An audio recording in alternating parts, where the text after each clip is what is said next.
महत्वाचे म्हणजे वसई विरार शहर महानगरपालिकेने 2015 पासून जो कर वसूल केलेला आहे, घरपट्टीच्या निमित्ताने जो कर वसूल केलेला आहे तो चुकीच्या पद्धतीने केलेला आहे असं आमचं ठाम म्हणणं आहे. त्याचं कारण असं आहे की वसईमध्ये जो वसई शहर असेल, नवघर माणिकपूर शहर असेल, विरार शहर असेल आणि इकडले जी गावं आहेत, निर्मळ आहे, वाघोली आहे, भुईगाव आहे, मुळगाव आहे, या शहरातल्या या भागाचा रेडी रेकनर दर जो आहे तो वेगवेगळा आहे.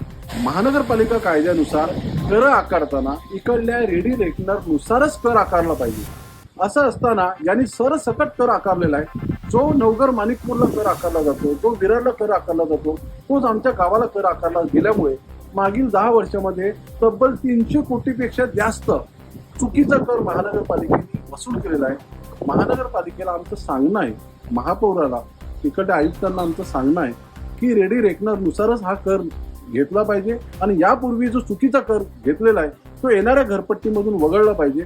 या संदर्भात जर महानगरपालिकेने या संदर्भात ठोस पावलं नाही उचलली तर इकडल्या नागरिकांना आपलं उच्च न्यायालयामध्ये आपलं जे म्हणणं आहे ती याचिका दाखल करून पुढे जावं लागेल.